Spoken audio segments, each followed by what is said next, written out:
Steve, just checking in. You good? My dad, he's a handful, I know. Sorry you had to see that side of him. Hey, Lizzie. No sweat. It's not on you. Your dad's just being protective, I guess.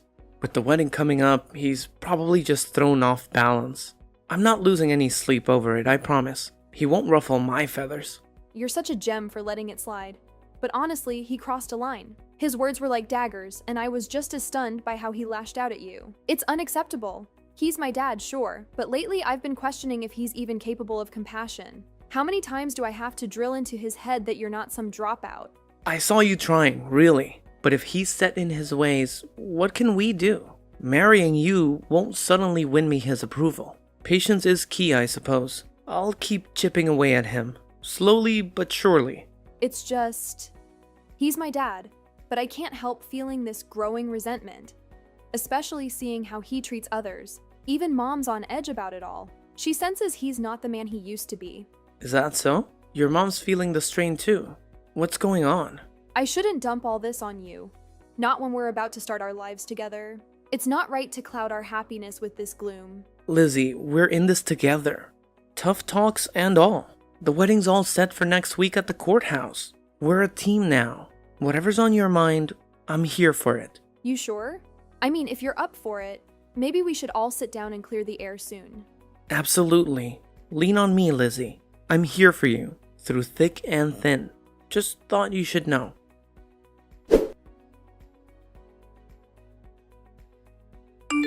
I was completely stunned. To think that my daughter would choose to spend her life with someone who had not finished high school was beyond my imagination. I'm blaming myself for not speaking up sooner. It was all so sudden. But then again, when is the right time for such revelations? Tell me, are you hiding this little detail and hoping it will never come out? Charles, good to see you again. And for the record, there was no concealment. I'm an open book. Always have been. But it seems there's been some sort of mix-up. I'm not sure where you got the idea that I was a high school dropout. Let's cut to the chase, shall we? You saw an opportunity in my wealth, didn't you? That's why you're with my daughter. Be honest. It's the least you can do. If that's your game, then you better step away from this marriage now. You've got it all wrong, Charles. Lizzie and I share something real, something deep. She's the love of my life. And I've never felt this way about anyone before. Hold on. When did we drop the formalities? I don't recall giving you permission to use my first name. Address me properly as Mr. Harrison. My apologies, Mr. Harrison. I didn't mean any disrespect. I thought since you introduced yourself by your first name, it was acceptable. But let's be clear. There's nothing for me to confess. Our wedding is just around the corner, and nothing's going to change that. Imagine how wonderful it would be if you could see that Lizzie has found true love. This wedding has barreled ahead with such speed. It might be too late to slam on the brakes now. But make no mistake, I will never accept you as part of this family. Marrying a dropout, a nobody, it's disgraceful. Lizzie has turned a deaf ear to everything I've said. She's headstrong, that one. But fine, let the wedding proceed. I'll just sit back and wait for the inevitable split. Then I'll be there to pick up the pieces. Mr. Harrison, don't you think you're being a bit extreme? Our love for each other is strong. Even without your blessing, wishing for our divorce is harsh. That's not the kind of thing a father should want for his daughter. I won't be lectured on what's right for my daughter. Your opinions on this marriage are irrelevant. It's a mistake, plain and simple. Lizzie is living in a fantasy, and I swear, I'll expose whatever charade you're playing. There's no charade, Mr. Harrison. I'm just me. Nothing more, nothing less. I've been nothing but truthful with you and Lizzie. The wedding is fast approaching, and I'd like nothing more than to have a good relationship with you. For Lizzie's sake, I hope we can find some common ground. Now, if you'll excuse me, I have matters to attend to.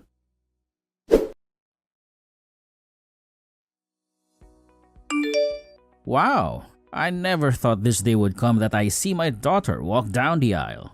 I still don't approve of her marriage to you, though I already know that it's not going to end well, Steve. Well, the marriage has already been finalized, sir. We're officially family now by marriage. Will you just accept the reality that we are? A high school dropout isn't a suitable match for my daughter, and you know that. Why are you wasting our time and money? Sir, I know you're just looking down on me like you're all high and mighty, but it's not true. I don't know how many times I have to repeat myself about this. And do you know that she's my daughter? The daughter of the president of one of the most successful trading companies in the country? I never thought my daughter would be so blind as to fall for someone who didn't graduate from high school and is just a big gold digger. I have also told you this a bunch of times, sir. I'm not marrying Lizzie for the money. That's not my intention at all. Well, if you say so, Steve. Okay, you're going to do a speech in Chinese for us. Wait, what? I'm sorry, but what are you talking about, sir? What speech are you referring to? Actually, I'm not going to force you to do anything. But if you think about it, isn't it the right thing to do? As a father-in-law says, since you're the groom, after all, you're the one marrying the president's daughter. The next person who will take over the company when I retire. Since some of the directors in the company are originally from China, how about you greet them in Chinese? You do know Chinese, right? It's important for everyone in the company to know a few business phrases. And of course, our company has gone global recently. A lot of our work partners are Chinese, so they do a lot of business talk in their native language. What do you think? Will you do it, or is it impossible for you, Steve? If you feel that way, maybe you should get out of this marriage while you still can. Well, sir, I never said it was impossible, but you kind of sprung this on me, which puts me under a bit of pressure. Wow, but you're still being open to the idea. Many of my executives and friends are foreigners, thus some of the elite professionals in the business. Since you're not a shy person, I'm sure you'll have no problems with being able to speak to them in Chinese. It'll probably end up being embarrassing for you. So maybe it's better to not get married now and avoid all the hassle. Well, I think we've allotted time to have some speeches done during the ceremony. I guess I could squeeze it in somewhere. Of course. Let's give you a chance to say something for the sake of my friends. I'll ask you to say the final remarks at the end of the ceremony in Chinese. Alright? Wow, since you're only a high school dropout with hardly an education, I'm sure you'll find it impossible to do. No, sir. I think I'll be perfectly fine in doing this. Please, let me greet your executives. Wow, I can't believe this. You're definitely going to get embarrassed and screw up everything. I just know it. Okay, if you think so, Mr. Harrison, but I'm sure everything will work out just fine. The ceremony is about to start shortly, so there's not much time for you to prepare yourself. At least just panic a little and break out into a sweat so I can have something to laugh about later. I don't think I'll get embarrassed, sir, since I don't mind talking in front of a lot of people. I'll do my best to give my speech. Okay, if you say so. Just don't embarrass me as well. It really would be a shame to let my daughter marry an incompetent high school dropout. No, it'll be okay, sir. Please don't panic over this. I've got it all covered. I think you think I'm going to embarrass you. In fact, Mr. Harrison, is it true that you don't understand a word of Chinese at all? Excuse me? What on earth are you situated here, boy? Well, you're probably going to wonder what I'm going to say in the speech, right? I'm sure you'll be able to understand every single word, sir. Well, if your Chinese is good, I'm sure I'll be able to understand everything you say. Don't you dare think about provoking me right before you marry my daughter. I'm sorry that you think that I'm doing that, sir. Please, enjoy the wedding ceremony. I know I'm going to. I can't wait to see my future wife at the altar.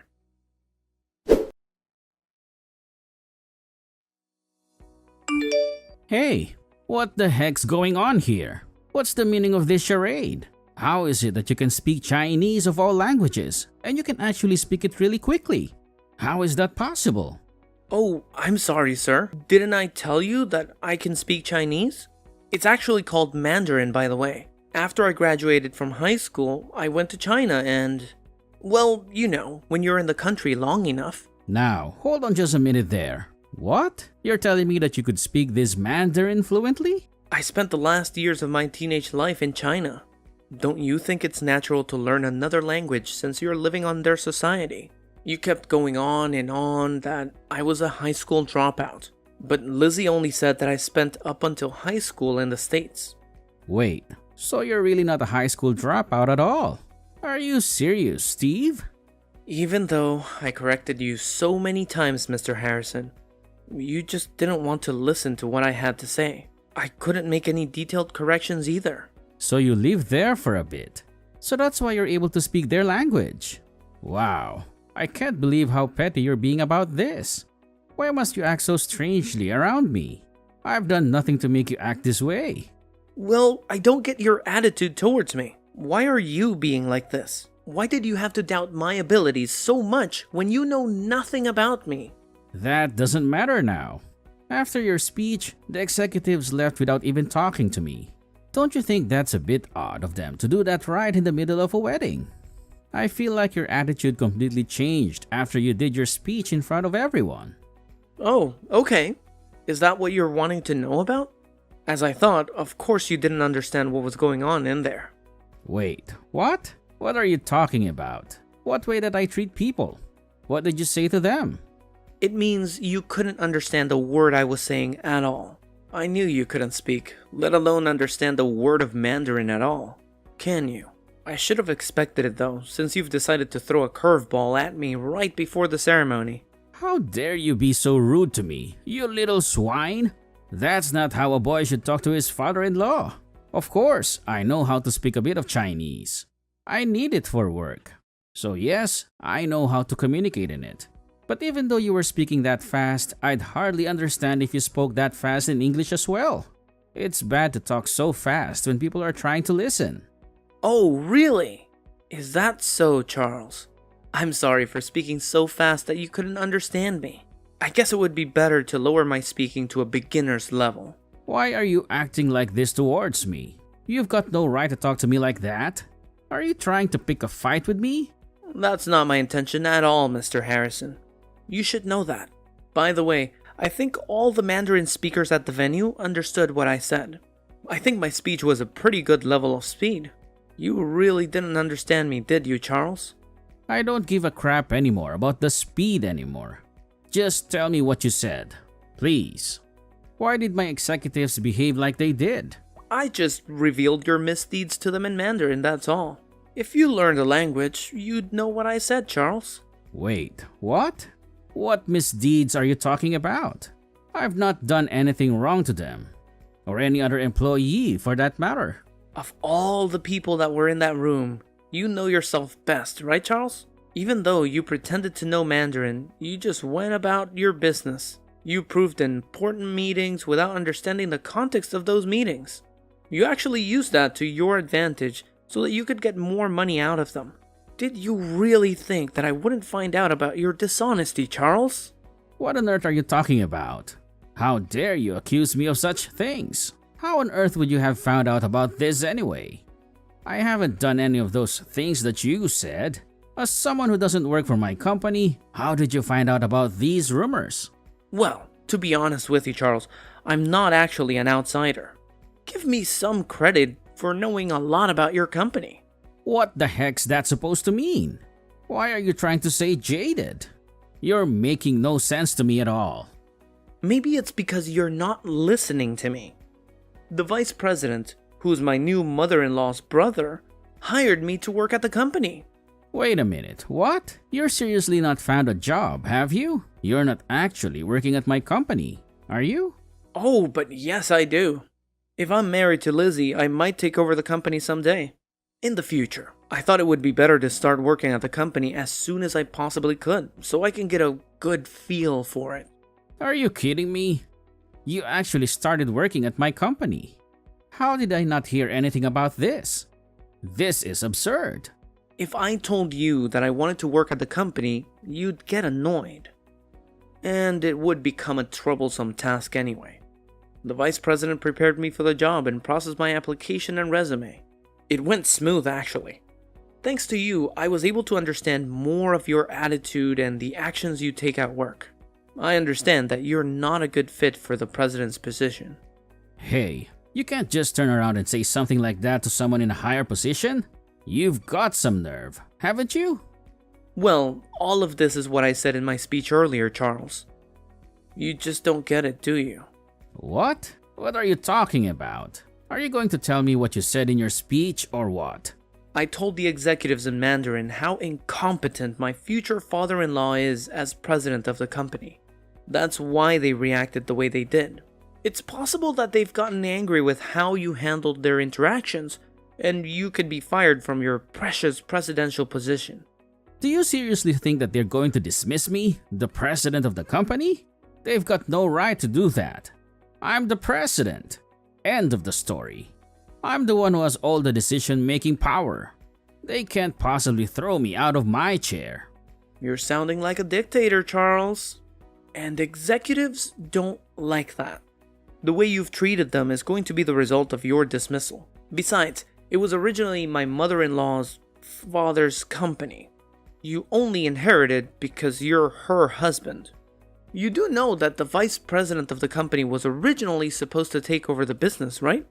Well, that position fell to me because I was more capable of being the leader of the company. The face of the company? Where are you going about messing things up now? Okay. I don't know what happened during that time, but if the board of directors were to have a meeting right now, no one would be siding with you, Charles. I think everyone would follow the vice president and vote for him to be the new face of the company. What the heck? Do you really think that it's okay to do that to my own company? Did you seriously want to degrade your new father-in-law that much, Steve? Do you think Lizzie is going to be happy that you've done that to her own father? Well, she might not be too happy about it, but she understands that this might have happened during the ceremony. Huh? What are you talking about? You didn't tell my daughter that you were going to do this, did you? I already told her in advance that this might come up if you made me do something that I wasn't fully comfortable with. I knew I had to talk about this kind of thing so people knew what you were truly like at work, and to the people around you. It wasn't a decision that I made on my own, Charles.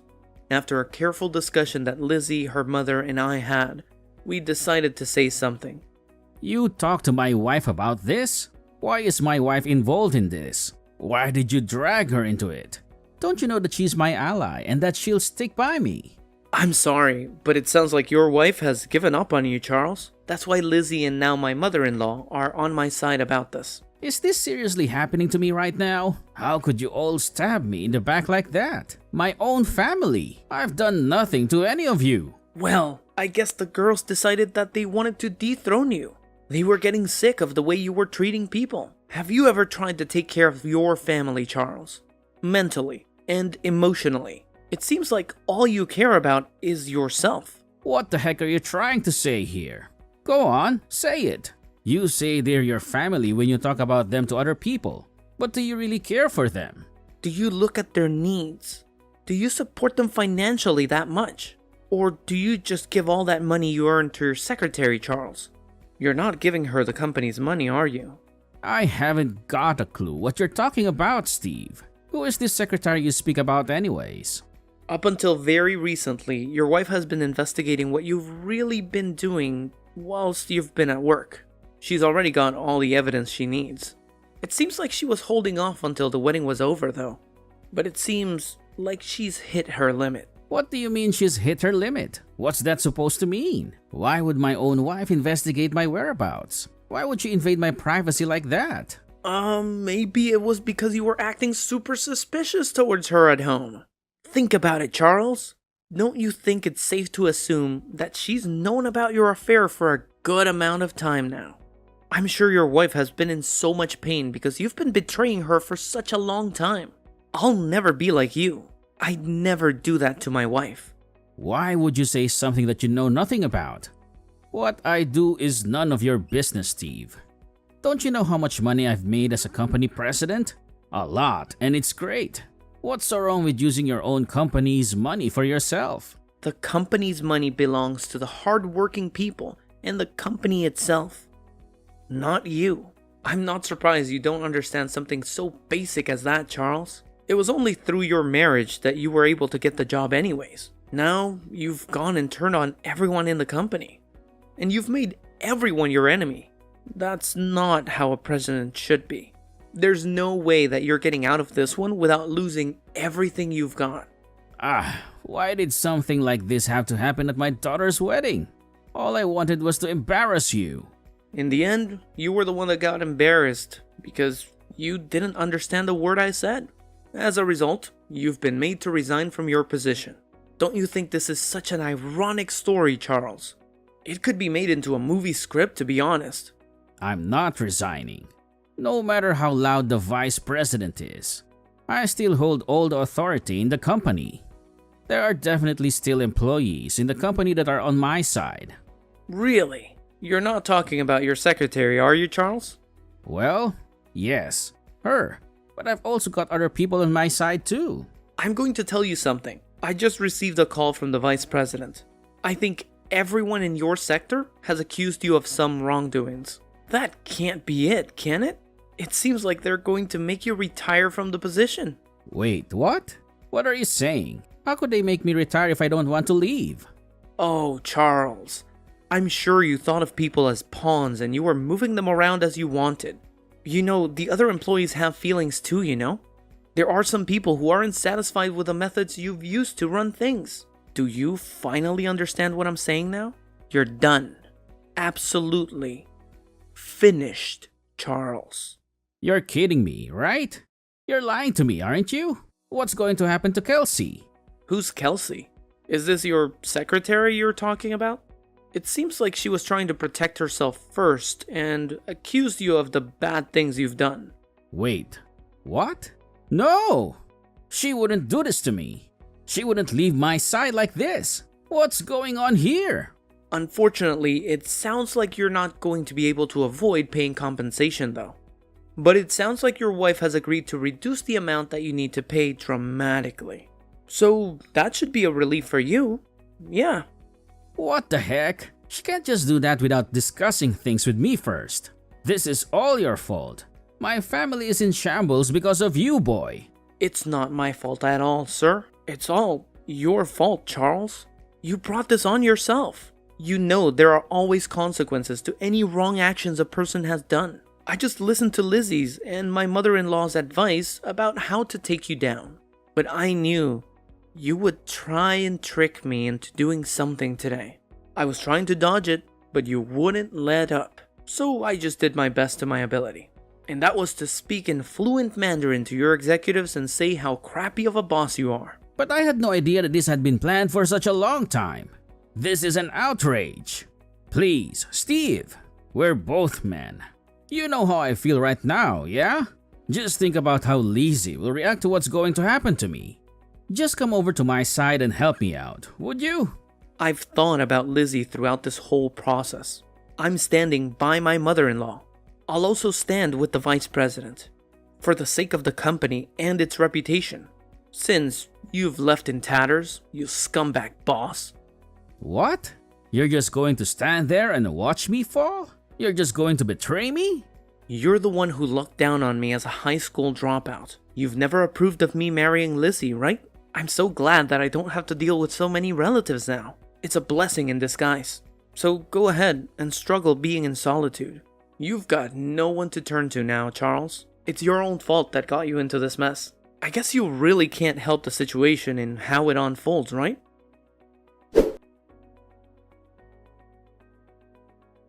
After the wedding celebrations, a tense board meeting was held in which the members unanimously decided to ask Charles, the former CEO, to resign from the company. The scandalous incidents that came to light about him recently had severely damaged the reputation of the company. Charles was then escorted out of the building, and it was clear that his public embarrassment at the wedding was just the beginning of his downfall. In contrast, Steve, who had been working hard for the company, was later recognized for his efforts by the vice president. Steve had begun putting in extra hours, engaging in innovative ideas and building strong relationships with clients, all while keeping a low profile. His dedication and hard work paid off, and he continued to climb up the corporate ladder. Steve had a lot to prove, especially since his father-in-law's reputation had tainted the company's image. He was determined to make a successful career for himself and not end up like his scumbag father-in-law.